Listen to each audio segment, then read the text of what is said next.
Welcome back, one and all, to another episode of Off the Record. All right, it's been 3 seconds.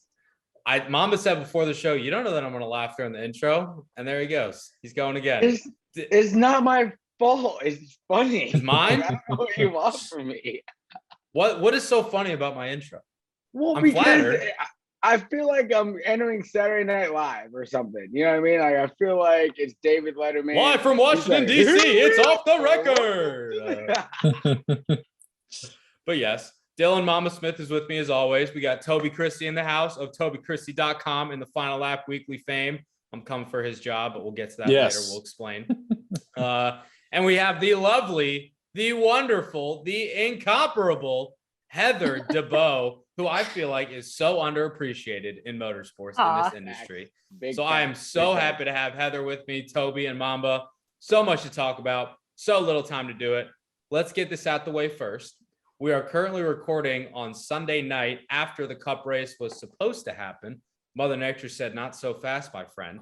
So if you're thinking to yourself, why are we not talking about the Cup Series race? It's because of scheduling conflicts and race postponements. We're not able to talk about the Cup race on the show. Can't talk about something that didn't happen. Can't talk about something that didn't happen. It's kind of hard to do that. It's fun. It's fun. We should have a conversation with Mother Nature because I'm about over her. She's had a problem with motorsports and racing for a long time. She needs to get her stuff together. Mm-hmm. Yeah, I feel like no kidding. Like me and Kim posted something walking in to Talladega, and it was like, oh, it's a soggy start, and it was her and Hannah walking in, and all like wet in a hoodie, and I'm like, damn, it really rains like in an area only on race day. It won't rain leading up, but it'll rain on race day. Only if you have a drought, bring NASCAR to your area. If you have a drought, that's all you got to do.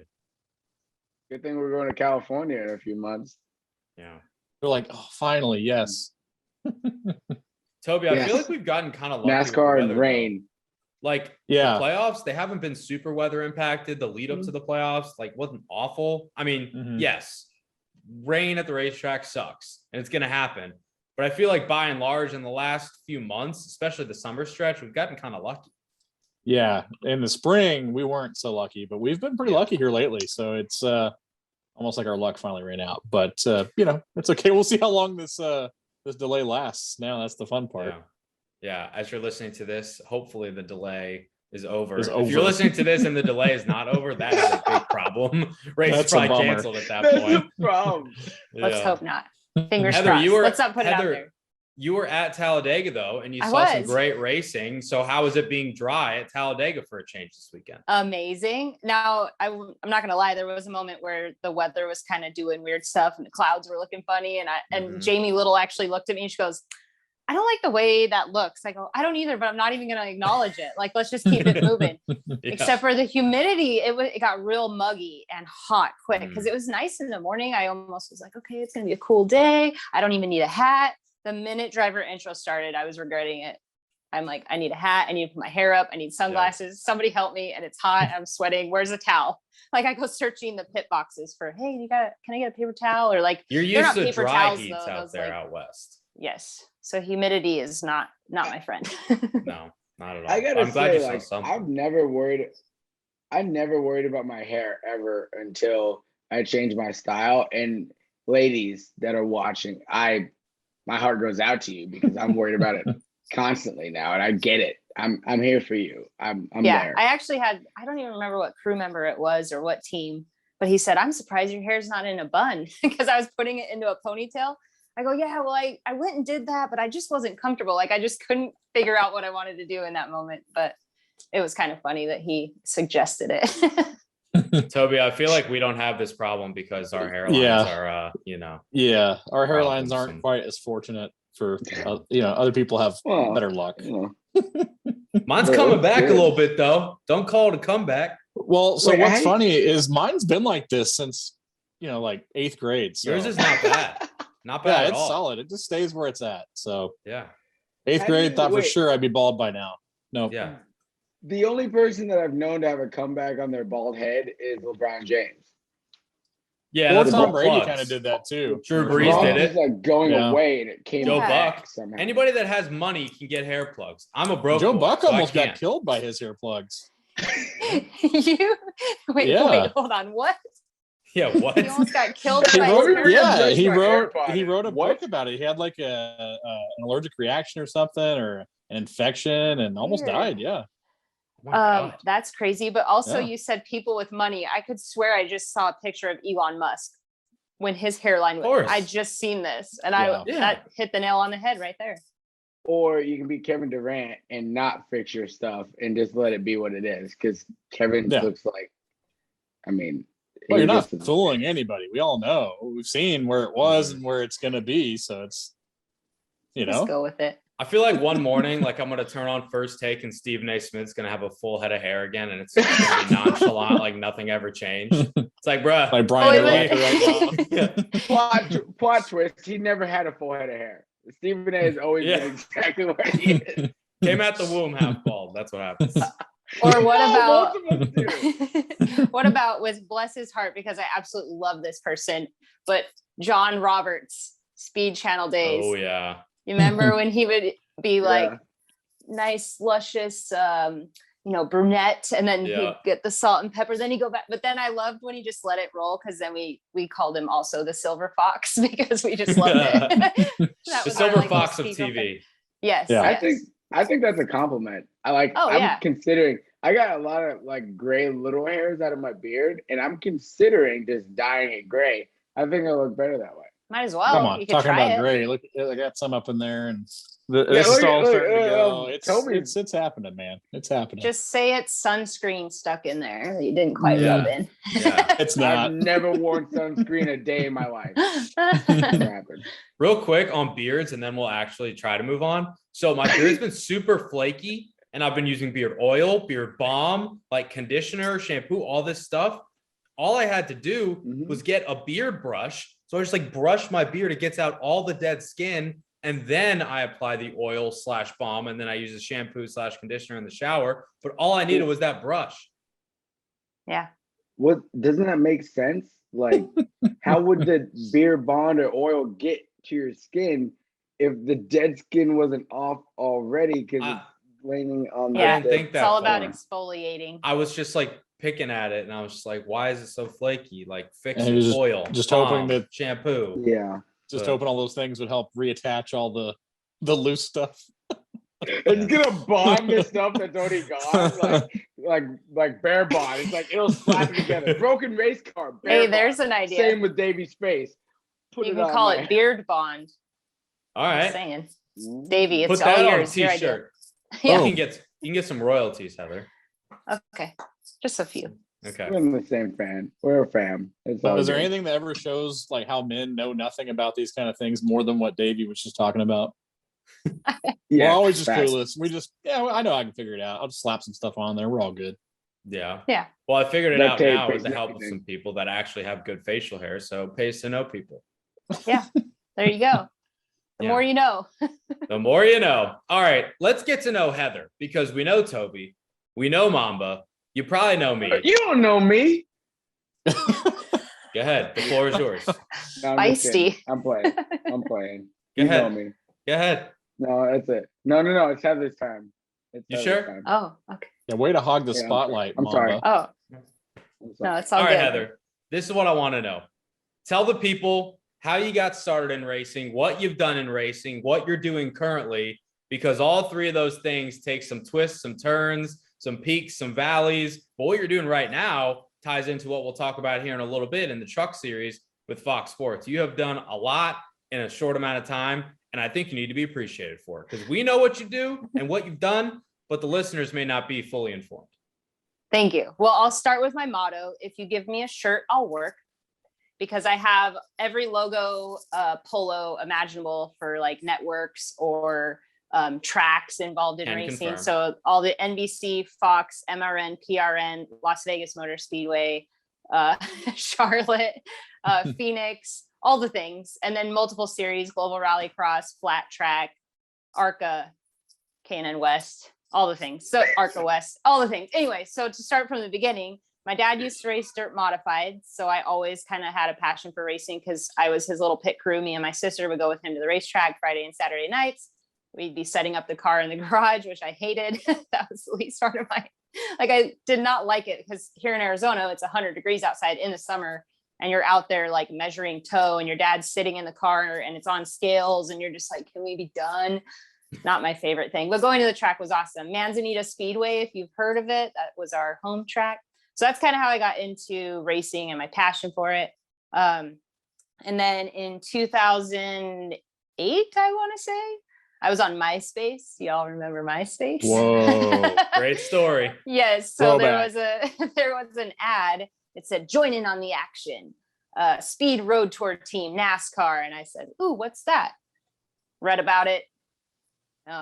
Applied, and then it was a 3-day interview process in Charlotte with about 50 people. We had to audition as part of the road tour team, which for those that don't know about the speed stage that used to be at the track, they filmed a show called NASCAR Race Day. It's almost the same show as college, like game day. The fact that we have to qualify that by saying, if you don't know, makes me sad. You know what I mean? I know. Well, it's just been a minute since those days. I know. And I'm getting old, I've realized lately, which I'll go back to that because I have to tell Davey, side note, just remind me the V that I was telling you about. Yeah. I'll remind you in a second. Okay. But anyway, so you have to remind people like, okay, back in the day when there's this stage at the track that you just have to go. So I auditioned for that job, and our job was to travel to all the Cup Series events and basically throw t-shirts at people and get them hyped up for all of our live shows. So if you ever been to the speed stage, I was throwing like koozies, speed beads, Home Depot hard hats, and yelling at you to come over and be on TV and act crazy and be wild, drunk, fun race fans. You're the one who hit me once. Yes, those things were dangerous. We used to have to put out a warning. I saw a guy get his head cut open with one time. So we used to have to be very careful. Because we used to just frisbee them out there, but they were hard. Like, I wonder why they stopped doing this. Heather DeBeaux looking like Ob Job out there from James Bond, just throwing the hard hat. Watch out. It was crazy. Sniper. Except for, do you remember they had these koozies that, you remember those slap wristbands that you could slap and they'd wrap around? They were kind of like that. Those were fun to throw at people though, because you could kind of bounce them off people's heads and it wouldn't hurt them. So we would just be like chucking them. Anyhow, that was those days. And then just being around TV, I didn't have any broadcast journalism background. I actually went to school for marketing at ASU, and I've never used that degree, which I probably have used things that I learned with it, but never officially with any job. And but being around TV, being behind the scenes, seeing how cameras and TV works and on-air personalities and all the people, I'm like, I kind of want to do that. And then we also did little promotions for the big screens at the track. We'd say, hey, come on down to the speed stage. We got NASCAR race day at 10:30. Kenny Wallace is going to be there. So you got practice doing that. And then I got an opportunity to work the Jimmy Jam, which was an event with Jimmy Johnson, and he would bring in a musical guest, and Rutledge Wood and I co-hosted it, and it was streamed on the internet. So it was one of the first streaming shows that ever went out there.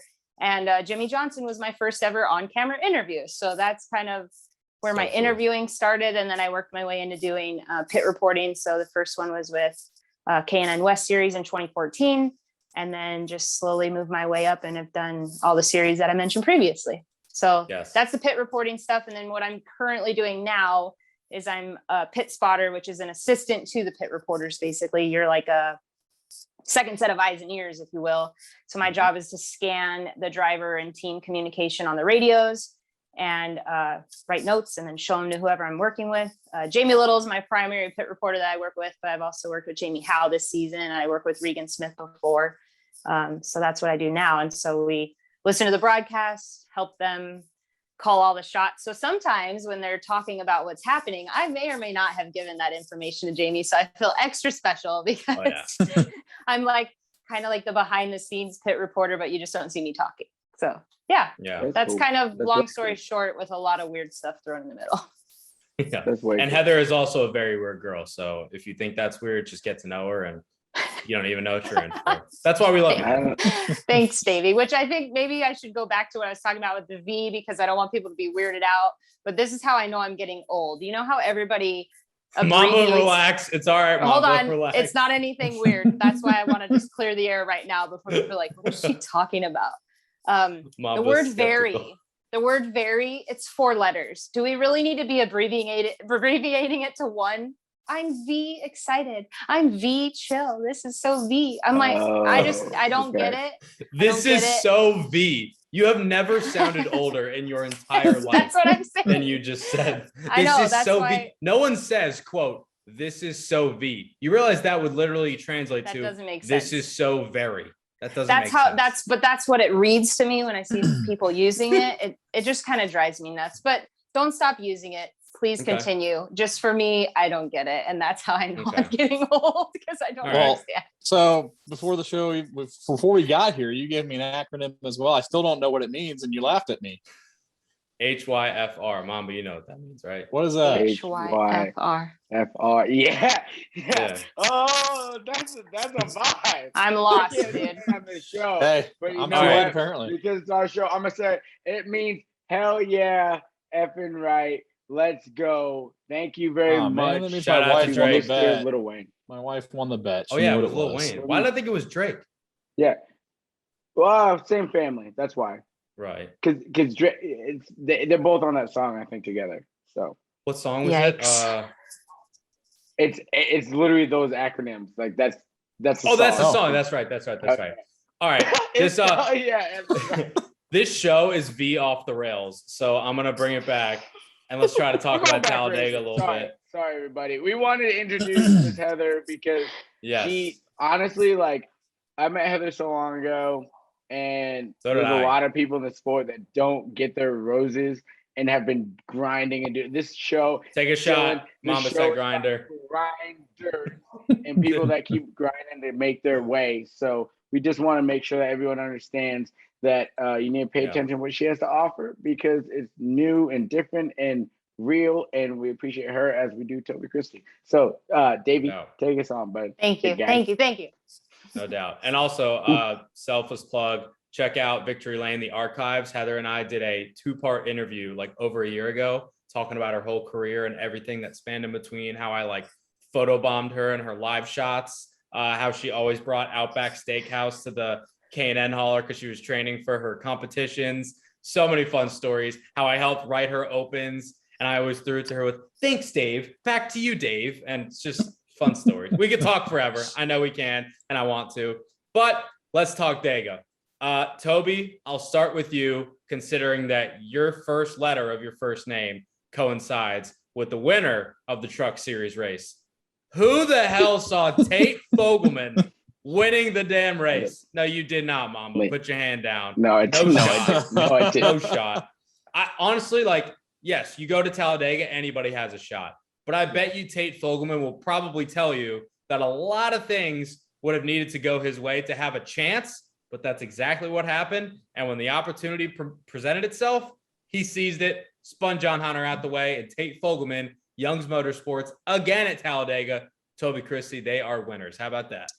Man, shocking. So the first time they won, it was already like a weird thing where they penalized Johnny Sauter, and that's how Spencer Boyd got the win. It was like, wow, that was shocking.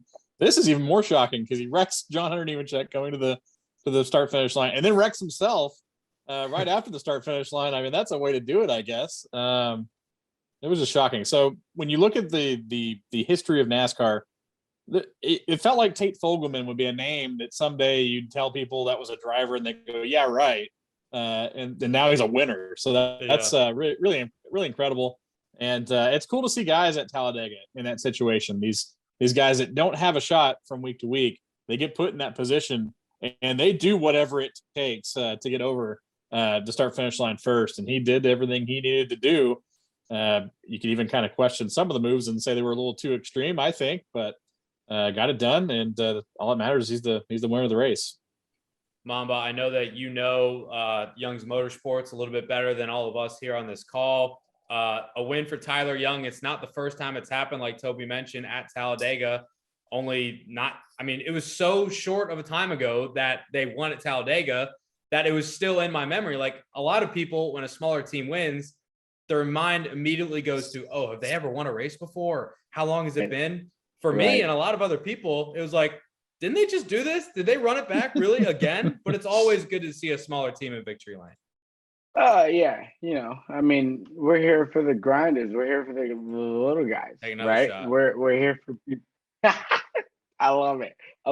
No, but we really are. And shout out to Tate and Tyler Young Motorsport. Those guys, the people over there, they've been figuring out. Like Tyler stepped out of it. A lot of people don't know that Tyler Young is or was. I don't know if you're ever not once you start, but he's a driver.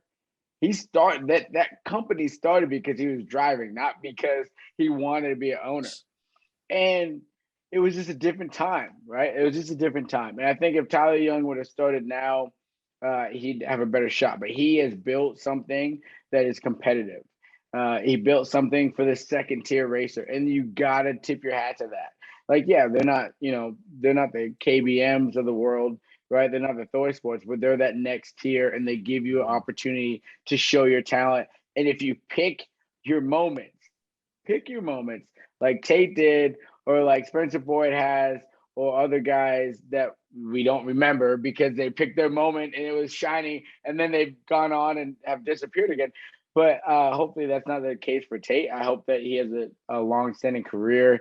He has done a lot for short track racing. His family has been deep and rooted in short track racing, especially like super late model stuff. So it's super cool for that. He's been sponsored by Solid Rock, which is a big Cars Toy sponsor. They're actually the primary sponsor for the Cars Toy series. So it matters a lot, right? We've seen Josh Berry win, and it trickles down. That trickle down effect is so important because every time a small team wins or a small guy wins, it's like holding the banner for everybody else. You can do it. You can make your dream a reality. And then not only does Tate win, but another team that's out of Tyler Young Motorsports shop with Brandon Brown wins too, which is the exact same story, right? Just a little different, I guess. I don't know how much different it is, but it's very similar, and you just gotta love it. That's why we love super speedway racing. I saw somebody tweet something like, "Oh, we only need 2 races at super speedways a year instead of 4. It should be 1 at Daytona, 1 at Talladega." I'm like, "Are you crazy?" Like, no, granted, I don't want to see everyone tearing stuff up to make it happen, but at the same time, it gives you a chance to make it happen.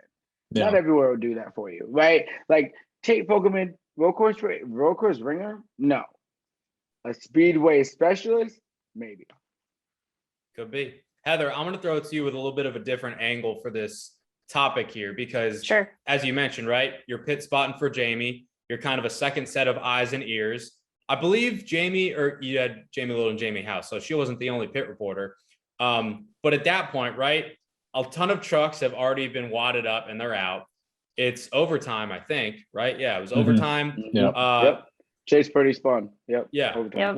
When you see that Tate Fogleman and Tyler Hill are running up front, coming off a turn 4 through the tri-oval, what are you doing at this point? Are you scanning somebody's radio in particular? Where are you guys positioned? Because then you're going to try to go over and maybe talk to the crew chief, get their reaction, see what's going on in the pit box. Like, take us behind the scenes on the grounds in pit road and in pit lane. Like, what are you doing? Who are you listening to? Where are you trying to go? What are you planning? Okay. So in this particular instance, we had just gone to the infield care center. So let me try to explain this. Jamie Howe was on the side of pit road closest to infield care center. So when the first big wreck happened, they sent Jamie Howe. As it got closer to the end of the race, she was in charge of doing victory lane or burnout interview. So they had to send her to the truck because they didn't think she could get from infield care all the way to where this truck was stationed to then go out and do a burnout interview. So funny enough, we were down on like basically pit stall 1. So pit out, that's where Jamie Little and I were. We go walking by Jamie Howe. She goes to the truck. We go to infield care center to interview Friesen. And who else was back there? Friesen, and we didn't actually interview this. Was it Hocevar maybe at that point? Probably, yeah. So it was this wreck. Yeah. So we're back at infield care center. We interview Friesen and then walk, or you're almost running anytime you're following Jamie because she walks so fast. we had to get from Infield Care Center all the way to pit road. So I'm watching these closing laps, 5 to go, 4 to go on the big screen, walking by it. And at this point I'm scanning people, but I don't even think I'm really like paying attention because I'm so just, oh God, what's going to happen? Because there are, when you're in racing, you're in racing usually because you came from that background. You either drove yourself, your family did, you love it, you have a passion for it. So you do at times get caught up in, I just want to see a good finish right here. I know I'm working right and I'm supposed to be writing stuff, but in those moments, especially at Talladega finishes like that, where it's down to the wire, anything can happen. Sometimes you can't even, it's just hard to focus in on what's being said, but a lot of it too is all spotting. So the only thing you are hearing is outside door, side door, tight behind you, tight in front of you, checking up. So a lot of it's not really things that I could tell Jamie that she could repeat in that moment.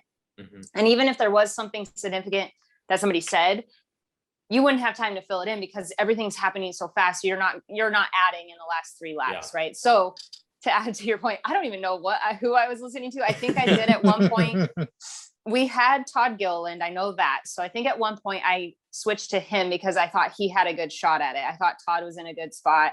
Obviously on that, I don't remember now, but before that last restart, he was leading, he got passed, but they were telling him at that time, they said, you need to hold your line because if you try to defend anything, you're going to get turned. You might even end up in the air. So just hold the bottom, do the best you can. Don't even try to pull out and block or defend. So I thought that was kind of interesting. So that's one thing I did hear prior to the final restart. But so then we're on pit road. By the time it happens, we end up about start finish line, maybe in that area.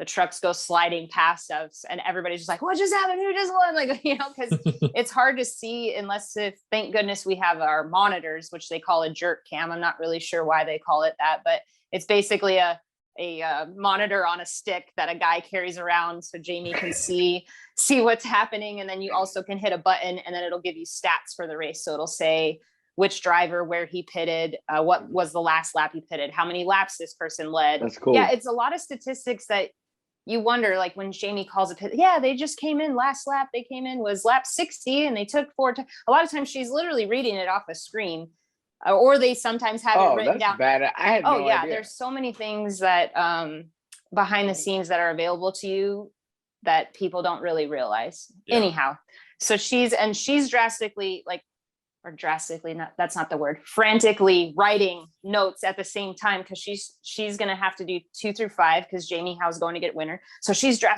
do I keep saying drastically? Frantically writing, maybe where their best finish was, or what did they do here, or anything from the race that happened that she'd want to circle back on. And so then, all hell breaks loose, if you will. Which I don't mind the move that he made because everybody was being aggressive and anybody in that position would have made that move. So I'm going for your first ever win with an underfunded team. Like, we saw, we saw some pretty aggressive moves from some playoff guys, especially towards the end. I know John Hunter Nemechek made some moves. So I'm not going to, everybody's aggressive at some point, so I appreciated that, but it was wild because then they go sliding by you. And I don't, like most people, I don't know, have had the opportunity to be on pit road, but you're standing there and trucks are sliding through the grass, sometimes coming at you. And you're just like, okay, everybody watch out. Cause you don't know what could come flying at you. In all seriousness, you got to have your head on a swivel down there. It's pretty wild, but that was basically what had happened leading up to it. And then I know a lot of people after were upset because they didn't see the interview.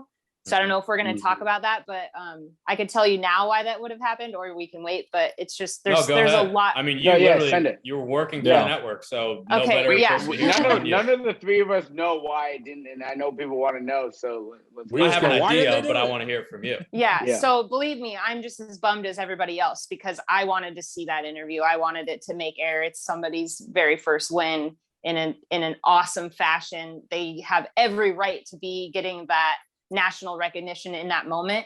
But here's the problem. You wreck, you go to the Infield Care Center, right? So by the time they got him to Infield Care Center, and then they have to check the drivers out. And sometimes they're in there for 10, 15 minutes before they even come out of Infield Care Center. And we're not allowed to be like, can you hurry this up? We've got time. We got a window, Let's he hit. So for everyone that was like, where was the interview?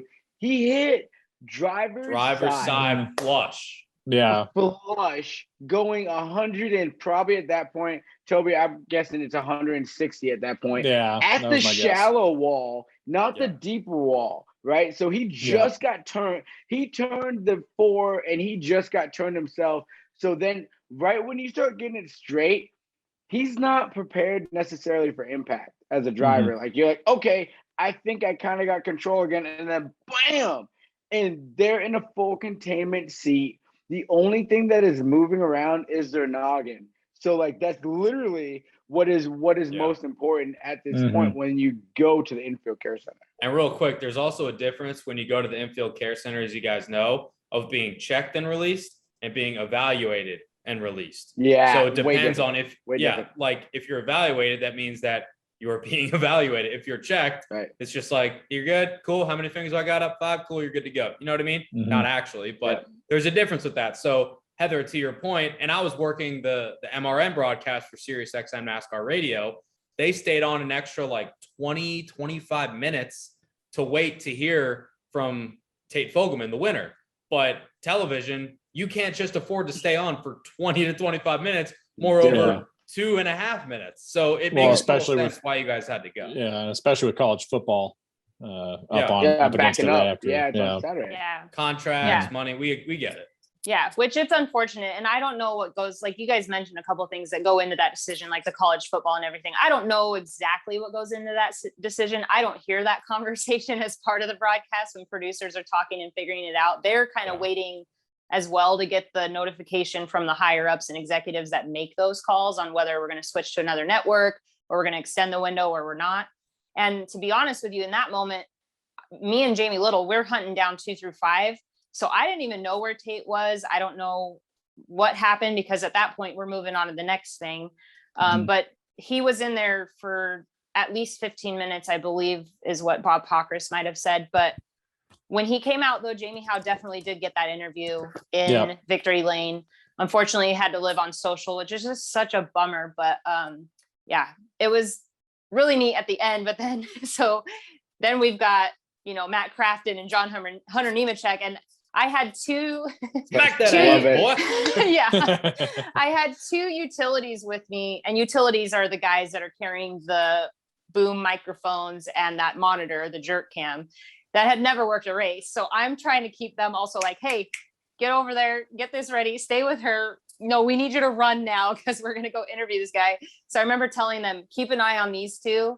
And keep an eye on where Jamie goes because you need to be right next to her because something might go down. So I'm kind of a producer too, as well as also all the other things in that moment. But crazy. Wear so many hats in the television world, and that's why I want to have you on, Heather, because again, your services do not go unnoticed, and they need to no longer go unappreciated. So we appreciate your perspective. Well, thank you. And then just one more thing to also talk about where Infield Care Center is in relation to everything else.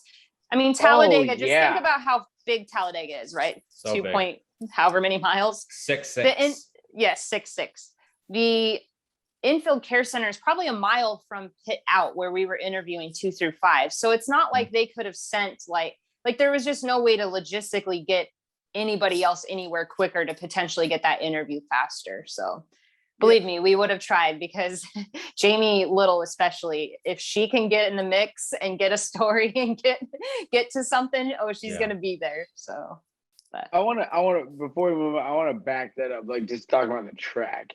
So the Infield Care Center, right, guys, is like over in 3 and 4, right? That's what, okay. So Chase Purdy, when I was at MDM, he wrecked up in 3 and 4, has to go to the Infield Care Center. So I am the only PR person for MDM. We have 4 cars. The other 3 are still in the race, but like my focus, like, is Chase okay? What do we need to do? So like I have to run all the way down there, and then we end up winning the race and come all the way back. So what I'm saying is that is, to Heather's point, a very long distance for someone to get from A to B and then back to C without a golf cart, and you're just like trying to make sure you cover everything. That's a lot. So Heather, appreciate the the in-depth behind the scenes, because everybody obviously social is like, oh, we need to see this. It's like, yeah, duh, we want to see it so bad, but like there's things. It's not like the infield care center is right by Victory Lane, so that's not exactly how that works. Yeah. No. Toby, I'm sure that you didn't have anybody tweeting you guys or posting on the site about how they were very pleased with the ending of that race coverage, right? Yeah, nobody's saying that. People always, and I hate it to a certain extent, but you have to understand people like Heather, they're passionate and they want to show us the things. There's just things that are in place, contract wise and stuff like that. They can't get to it. It's not their fault. Yeah. And they would show us if they could and if it was possible. But but they did have the Fogleman interview on social media afterwards, which was nice. Yeah. So I included that in our story so people would see it. Yeah. All right, let's move on to Xfinity, because that race was a doozy as well. Unfortunately, cut short due to darkness, the second time that's happened in NASCAR's National Series this year, and the second race in a row at Talladega, both coming this season, that were shortened due to something. In the spring, Jeb Burton wins, rain shortened, and now in the fall, Brandon Brown, DMV's own Brandon Brown, stand up, Woodbridge, Virginia. He wins his first career NASCAR Xfinity Series race. Mamba, that was a very, very popular win for good reason too. Brandon's been, I'll say it, a grinder, but he really has been. And like earlier this season, he and his dad were this close to shutting down the team. It was going to be gone, kaput, goodbye. But they stayed in it. They kept grinding. Take another one. And now here they are. You wonder why Brandon was so emotional, why he's crying over the radio, why he's so hyped on the front stretch in a Victory Lane, because they were that close to being done. The dream was about to be over, and now the dream is fulfilled.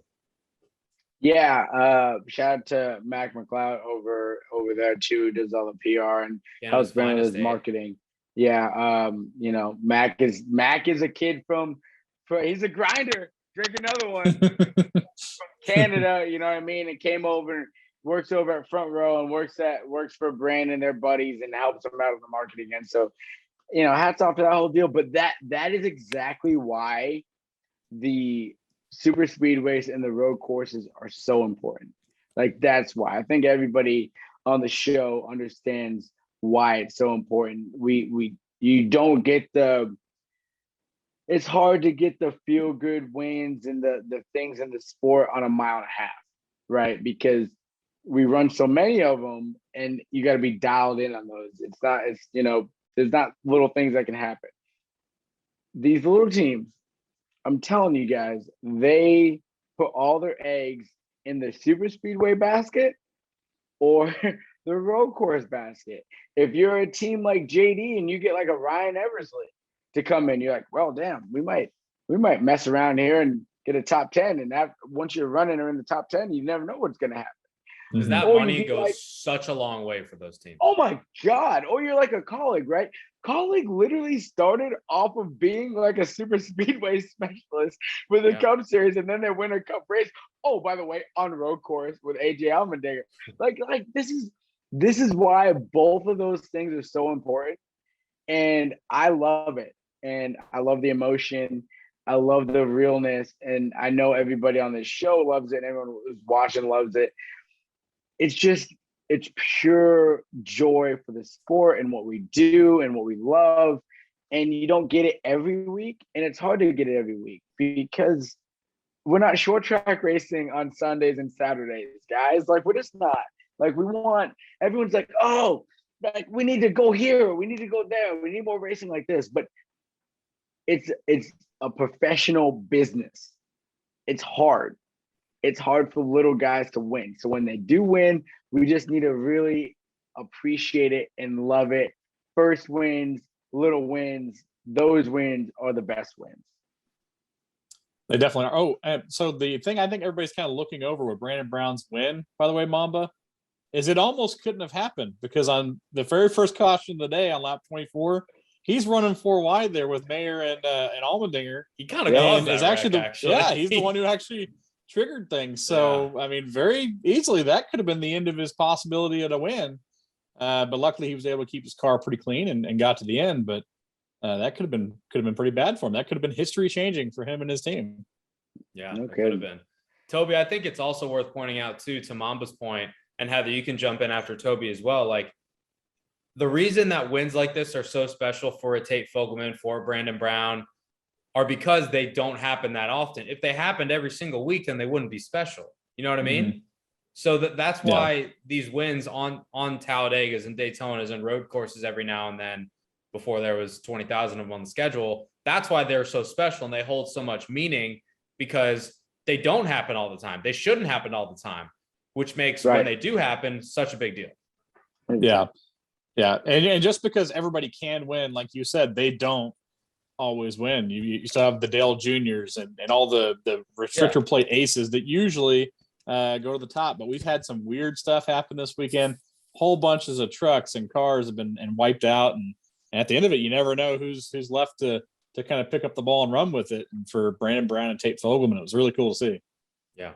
I'm just bummed that I wasn't still at the track for that win, because I was only working the truck race. So I could have stayed and enjoyed it as a fan and been able to party with them afterwards. Because as you mentioned, Dylan, Mac McLeod, that kid, I only call him a kid because I call him everybody a kid, but he is amazing. So one other thing that happens on pit road when I'm trying to get information is I do text with all the PR reps. I have them just shoot me notes on if something's happening. And Mac is one of the best at sending really solid, good, detailed information. And not only that, let's say there's a rain delay or something weird's happening, and then, you know, we might need to talk to someone. He will text me and say, hey, I've got Brandon ready over here. Or, hey, do you need Todd Gilliland? Because we can come to you. He's just so good at his job and he works really hard. But I appreciate him so much, because there's times where if I'm trying to capture a bunch of different people and I'm scanning, I know that if anything, I don't have to listen to who Mac has, because I know he's got my back and he's going to text me. So if I miss what, you know, Brandon says or what Todd Gilliland says, I can easily know, like, a text is going to be coming through in a second with whatever, you know, if it was the adjustments they made on the pit stop and all that kind of stuff. So he's awesome. And they're so creative with their ideas.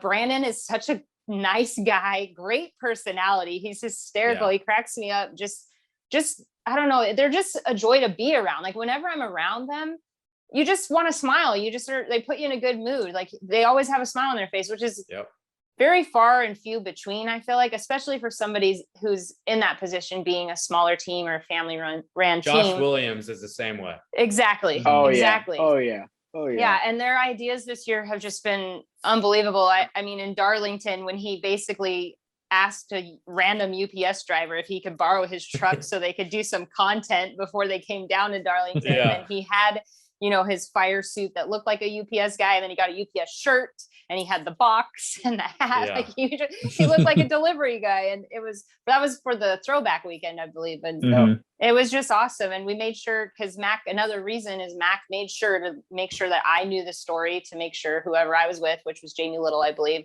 she knew all the details. So when it came time to talk about it or interview him, or if they got any time in the broadcast to talk about it, she knew exactly what to say. So that's, I don't know. I just really enjoy them. So I'm very, very happy. I was sitting in the Atlanta airport watching it, and I actually was on the phone with a friend. So I had my laptop up and watching it, and I'm like, wait, what just happened? Cause I wasn't listening. So at first I'm like, wait, what just happened? I didn't know that they see the checker and you're like, what? And then I was like, huh? I don't understand. But I immediately texted a huge, like, capital congratulations to Mac, just because I was so stoked for them. So it was really, really neat to see, for sure. Mac's a homie. Yeah, he's a good guy. He really is. Yeah, he's great. He's great at his job. They both are. They both deserve any opportunity that they get. 100%. Heather, you've also interviewed your fair share of drivers. I'm thinking specifically K&N West, the good old days, after their first wins.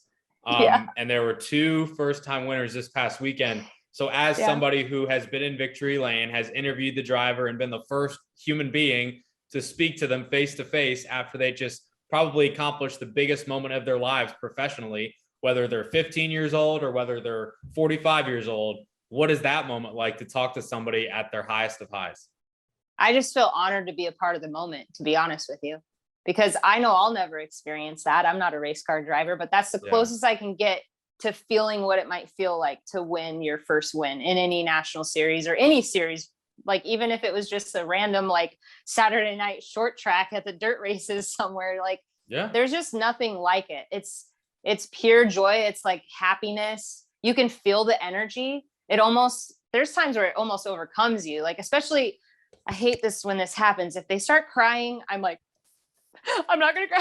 I'm not gonna cry. Just because if I see anyone crying, whether I'm watching a sad movie and they're crying, or maybe somebody in the airport's crying, I don't even know who they are. I get upset and want to cry with them. So it's contagious. But yeah, it's contagious. But in those moments, I mean, it's fun. I remember, I think one of my favorites, which I only mention this one because it's on YouTube and you can go look it up. And now that he's a big time star, it's kind of funny to go watch. But when Noah Gragson won his first West race at, I think it was Kern County, and he was probably 15, maybe 16. I think he was 15, and he wins.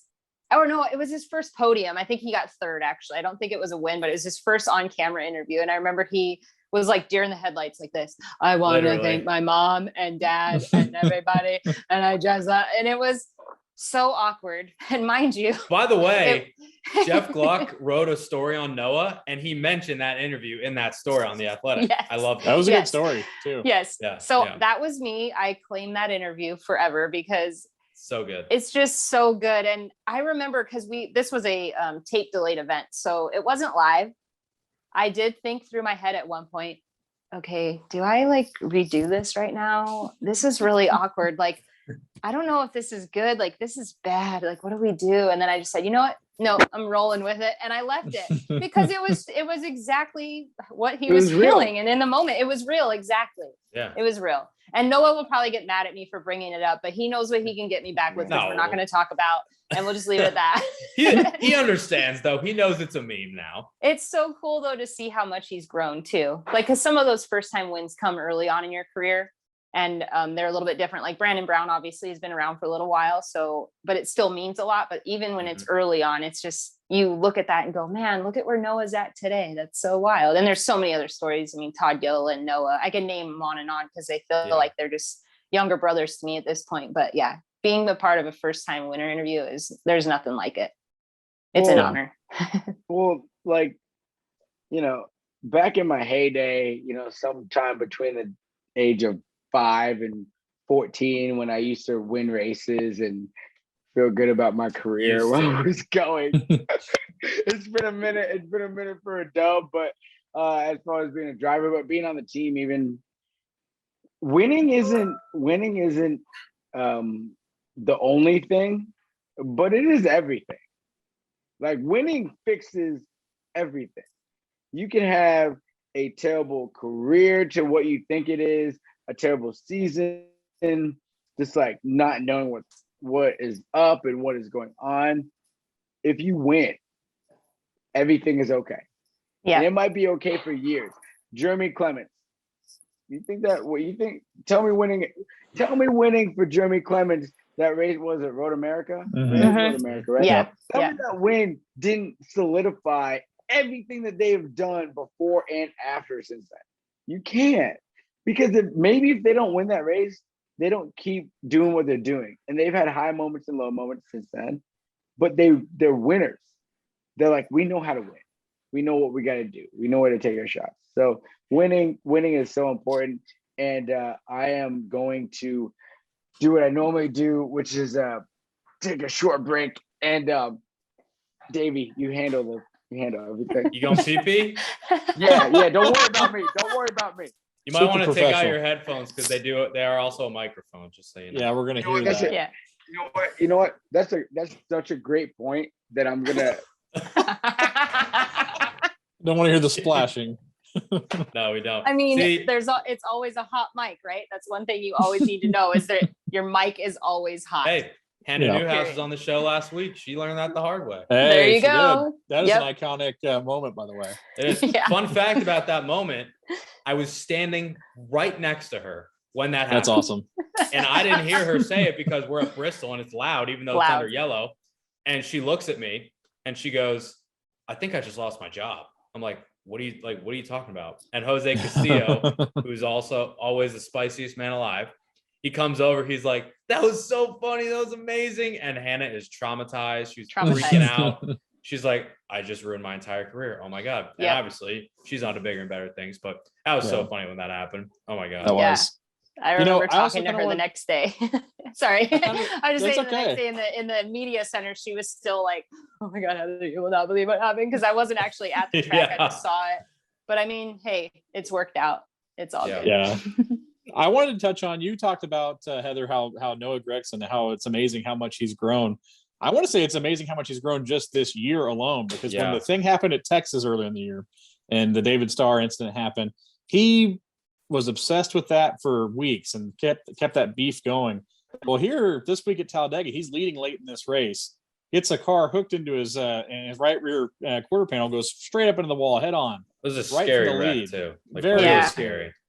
Gets out of the car, they go, man, did they, you gonna blame anybody for this or anything like that? He's like, oh, no, it's what happens, I understand.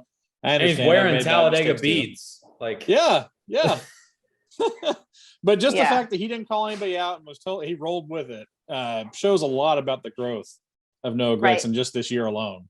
Yeah, I completely agree. I think too, with anyone, not just Noah, just your mindset helps. So I know with me, if I'm already frustrated with anything in life, right? It doesn't even have to be related to my job or what I'm doing. When you're frustrated, those emotions come out. And sometimes I think they come out in the wrong places, where now Noah's got a couple wins, he's like feeling good. So he's like, hey, it's Dega, like, let's go party on the boulevard. I don't care. I think a lot of times just really focusing on your mindset can help you in those situations too. And then of course, maturity and growth will happen as you keep progressing through your career like he has. But yeah, I would agree with that for sure. He's come a long way just this year alone. So it's pretty awesome. But I love watching him because I'll just always know Noah as the 15-year-old little kid that used to follow me around the pits like, hey, Heather, what are you doing?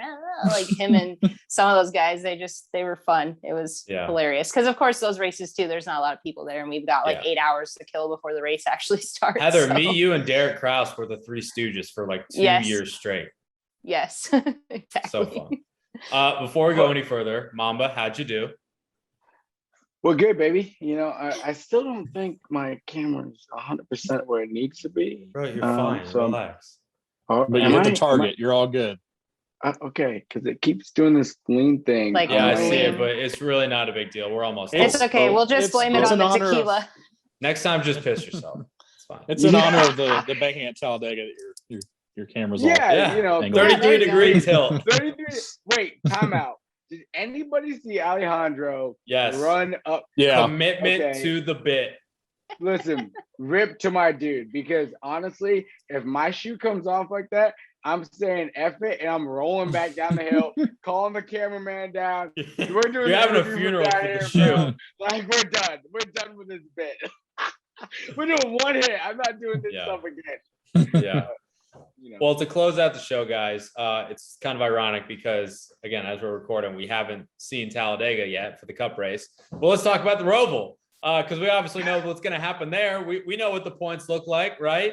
Anthony Alfredo just won his first Cup race. Quinn Huff finished second. Corey LaJoie was third. And Cody Ware was up there too.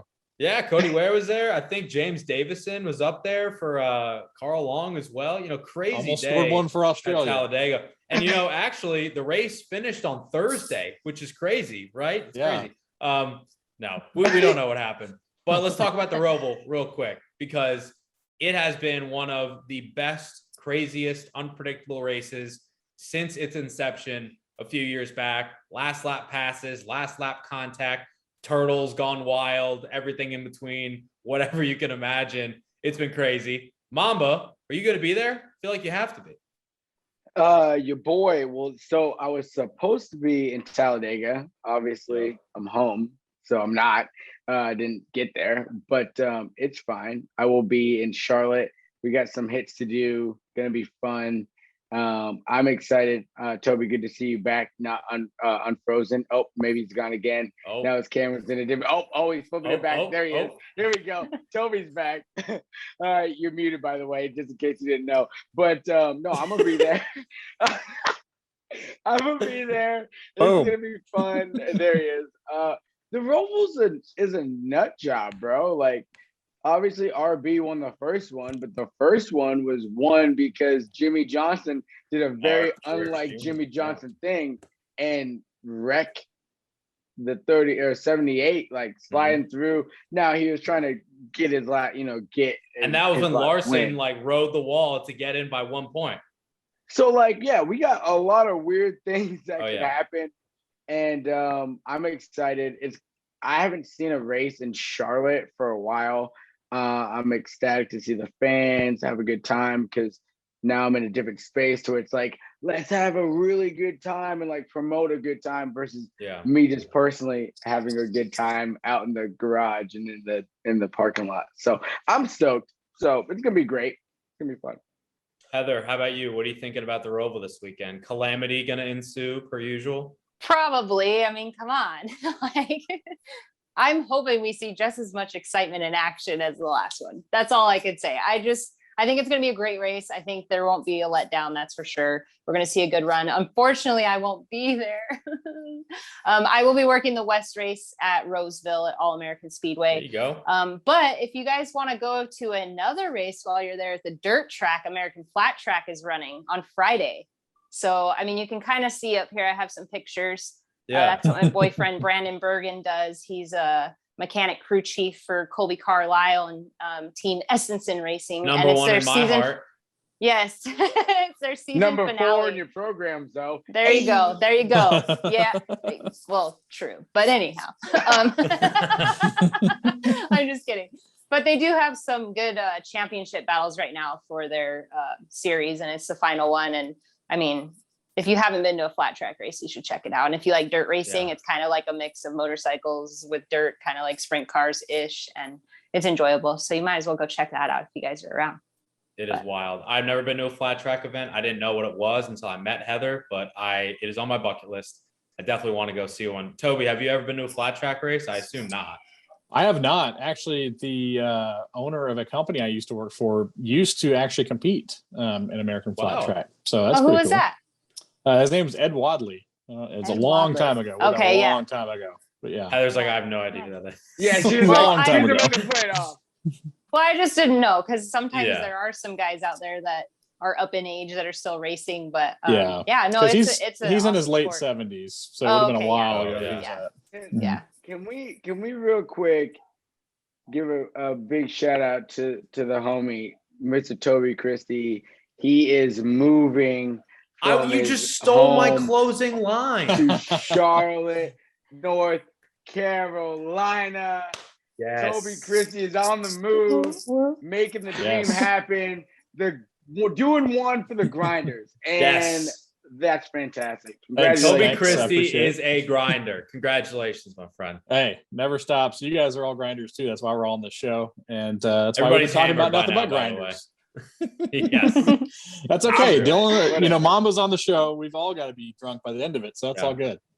Yeah, some of us just pee our pants. Some of us decide to go to the bathroom. It's just personal preference. Toby, Mamba stole my line, but what are you expecting from the Roval this weekend? Your future home track, by the way. Goodbye, man. Texas. Good riddance, Texas, I might say. And hello, Roval. Yes, they can fire up those bulldozers anytime, and I'll be okay with it now. So,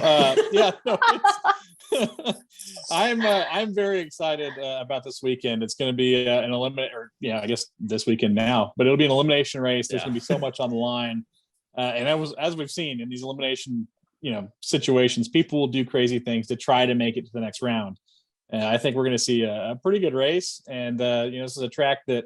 And a layout of the track that people said wasn't going to provide great racing. And ever since they unveiled it and they actually raced there, it's been great. So I'm very excited. I think it's going to be another barn burner. Yeah. It's been a great barn burner of an episode of Off the Record. Congratulations once again to Anthony Alfredo on his first career Cup Series victory in the Yellowwood 500 that took place on Thursday of Roval week. I'm kidding. If Alfredo wins the race, could you imagine? Mac will be ecstatic. Yeah.